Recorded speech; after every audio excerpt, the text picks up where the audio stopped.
Hello friends, welcome to my channel history life. तो आज हम शुरुआत करने जा रहे हैं अपने क्लास 12th का हिस्ट्री का पहला चैप्टर, जिसका नाम है ईंटें, मनके तथा अस्थियां। ईंटों के बारे में आप जानते होंगे। उस टाइम ईंटें कैसी थी जब हड़प्पा सभ्यता अपने अस्तित्व में थी, मनकों का क्या उपयोग होता होगा उस समय, और अस्थियां जो उनके अवशेष हमें अभी मिल रहे हैं, तो उनके बारे में हम बात करेंगे। ये आपके हिस्ट्री का पहला चैप्टर है, पहली किताब। क्योंकि आपको पता होगा कि 12वीं के अंदर 3 किताबें चलती हैं। तीनों किताबों का जो पार्टिसिपेशन है वो कुछ इस प्रकार है।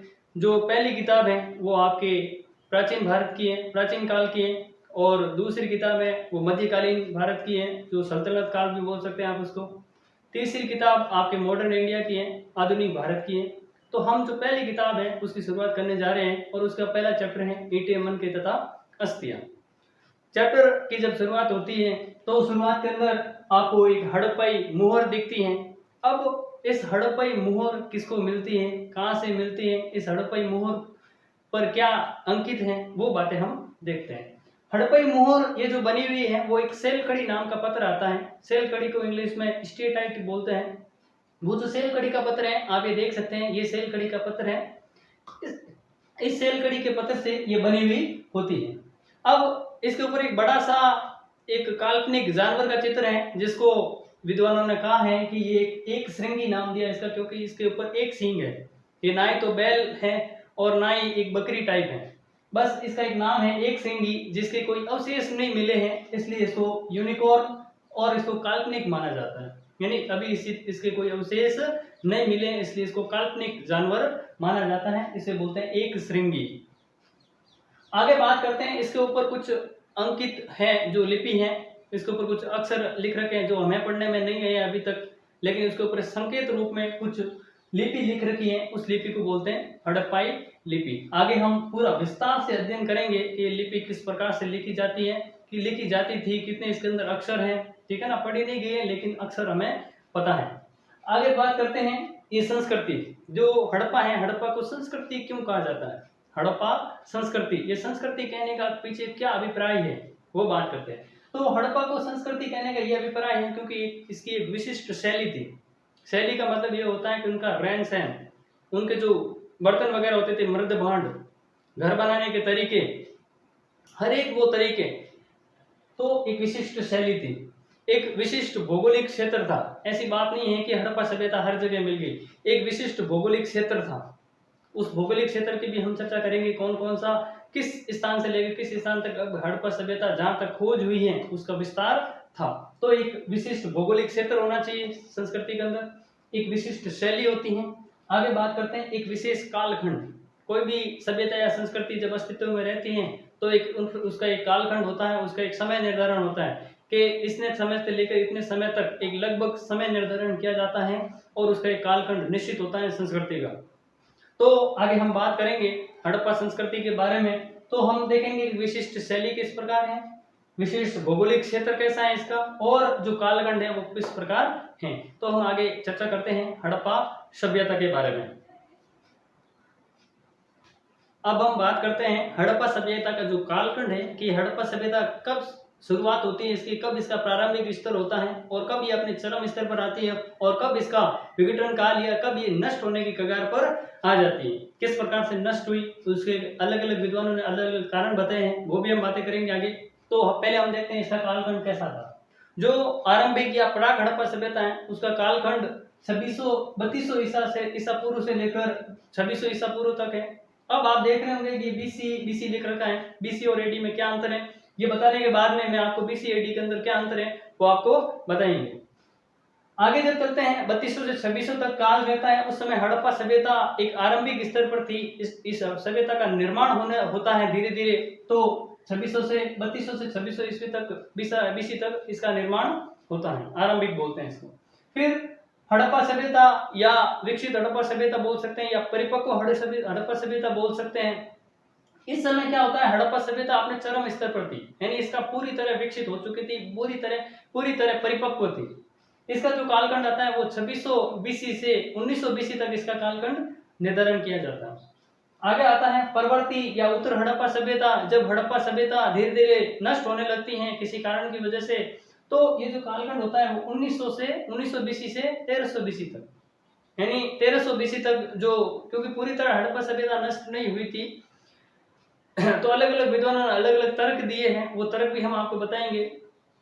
तो 1300 बीसी तक लगभग मतलब काफी लोग हैं यहाँ से जा चुके थे, कहीं अन्य जगह विस्थापित हो गए थे, अलग अलग लोगों के अलग अलग मत हैं, तो वो मत भी हम चर्चा करेंगे। अब हम चर्चा करते हैं कि ये जो बीसी और एडी क्या होता है वो बता देते हैं आपको। हाँ, अब बात करते हैं बीसी और एडी के बारे में। बीसी का सिंपल सा मतलब होता है बिफोर क्राइस्ट। बिफोर क्राइस्ट जो ईसा मसीह है, ईसा मसीह के जन्म से पहले का जो भी समय है, ईसा मसीह के जन्म से जो भी पहले का समय है उसको बोलते हैं बिफोर क्राइस्ट। और इसके ईसा मसीह के बाद का जो भी समय है एडी, एडी को ये जो ग्रीक वर्ड है एनो डोमिनी, एनो डोमिनी इसका मतलब होता है, इसका मतलब होता है ईसा मसीह के बाद का। हड़प्पा सभ्यता का कालखंड हम देख चुके हैं। अब हम देखेंगे हड़प्पा सभ्यता का विस्तार कहां कहां तक है, क्योंकि हड़प्पा सभ्यता के जो स्थल मिले हैं वो अलग अलग जगह पर मिले हैं। तो जो पूर्व से पश्चिम और उत्तर से दक्षिण उस स्थान को यहाँ पर इंडिकेट किया गया है, उसके बीच बीच में जो भी स्थान मिले हैं, हड़प्पा सभ्यता का नाम हड़प्पा सभ्यता इसलिए पड़ा क्योंकि ये स्थल सबसे पहले खोजा गया था, इसलिए इसी के नाम पर इसको सभ्यता को हड़प्पा सभ्यता नाम दिया गया है। अब हम बात करते हैं कि इसका विस्तार कहां से कहां तक है।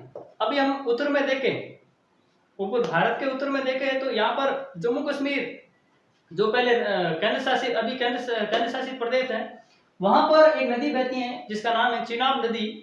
वहां पर चिनाब नदी बहती है और उसके एकदम पास में ही, उसके किनारे पे ही एक जिला है अखनूर जिला। अखनूर जिले का एक गांव है मांडा गांव। मांडा गांव यहाँ पर एक इस हड़प्पा सभ्यता का एक स्थल है। इधर चलते हैं अपने पाकिस्तान की साइड। पाकिस्तान में एक प्रांत पड़ता है जिसको बोलते हैं बलूचिस्तान प्रांत। बलूचिस्तान प्रांत के अंदर एक गांव पड़ता है या वो शहर पड़ता है, ये बोल सकते हैं। इसका नाम है सूतकांगे डोर। क्या नाम है? सूतकांगे डोर। और यहाँ नदी कौन सी है बहती है? दास्क नदी। कौन सी नदी? दास्क नदी। आगे चलते हैं दक्षिण की ओर। दक्षिण में अपना पड़ता है महाराष्ट्र।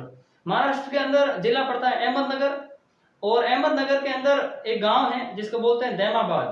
दैमाबाद जो किस परवरा नदी के किनारे है, जो नर्मदा नदी की सहायक नदी है, परवरा नदी के किनारे बसा हुआ है दैमाबाद। ये हड़प्पा सभ्यता का एक स्थल है दैमाबाद।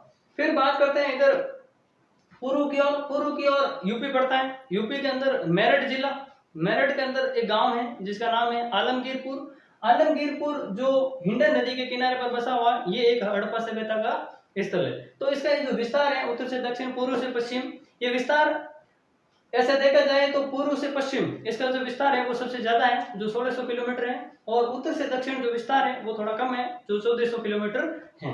तो इस प्रकार से ये है। यदि आप 12th क्लास के विद्यार्थी हैं और यदि आप किसी भी कॉम्पिटिटिव एग्जाम की तैयारी कर रहे हैं, तो मैं चाहता हूं कि आप इसको साथ साथ में नोट्स बनाते रहे, ताकि बाद में आपको वापस पढ़ने की जरूरत न पड़े। अच्छे से नोट्स बनाएं, सभी ऑथेंटिक चीजें हैं तो नोट्स जरूर बनाएं इनके। अब हड़प्पा सभ्यता का विस्तार देखने के बाद हम देखते हैं कि हड़प्पा सभ्यता का आरंभ कैसा होता है। आरंभ के अंदर हड़प्पा सभ्यता कैसी थी। जैसे कि आपको पता है कि हड़प्पा सभ्यता का जो आरंभिक कालखंड है वो 3200 बीसी से लेकर 2600 बीसी तक है। तो उस समय जब ये शुरुआती स्टेज में होती है अपनी, तो वहां क्या प्रकार था वो देखिए। शैली कैसी थी? मृद बांड शैली थी, यानी मिट्टी के बर्तन ये यूज करते थे, उपयोग करते थे। कृषि और पशुपालन और शिल्पकारी के साक्ष्य यहाँ पर मिलते हैं कि लोग कृषि भी करते थे, पशुपालन के साक्ष्य भी यहाँ पर मिले हैं और शिल्पकारी के साक्ष्य भी मिले हैं। शिल्पकारी वो होते हैं कि लोग किस प्रकार से मृद बांड बनाते थे, किस प्रकार के आभूषण पहनते थे, ठीक है ना।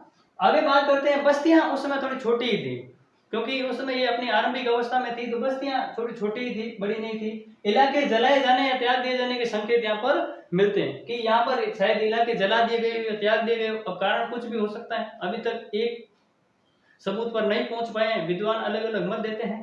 आगे बात करते हैं आरंभिक हड़प्पा सभ्यता तथा जो विकसित हड़प्पा सभ्यता है। जो हड़प्पा सभ्यता उसके बीच में कालखंड थोड़ा सही नहीं मिलता है, यानी पूर्ण रूप से इसके अंदर क्रम भंग मिलता है।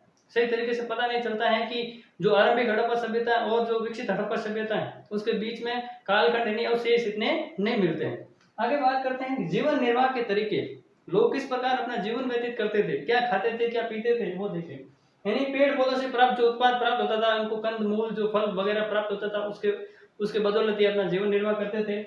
जानवरों में ये मछली खाते थे, ठीक है ना। आगे बात करते हैं साक्ष्य क्या मिलते हैं यहाँ पर साक्ष्य मिलते हैं और जले हुए अनाज मिलते हैं, अनाज के बाद जले हुए अनाज मिलते हैं। अब इस जले हुए जो अनाज मिले हैं उससे कैसे पता लगाया जाता है कि ये कितने साल पुराने हैं, तो एक विधि का नाम आता है थर्मोल्यूमिनेसेंस विधि। इस विधि के अंदर होता क्या है कि जब किसी अनाज को जलाया जाता है तो ये क्या करता है, रेडिएशन अपने अंदर ग्रहण करता है, रेडिएशन होती है इसके अंदर, यानी रेडिएशन लेते रहता है। सूर्य के माध्यम से जो रेडिएशन होती है उसके अंदर रेडिएशन जाती रहती है, उसके पता लगाया जाता है वैज्ञानिकों के द्वारा, इस विधि के द्वारा, जिससे ये पता चलता है कि कितने साल पुराना है।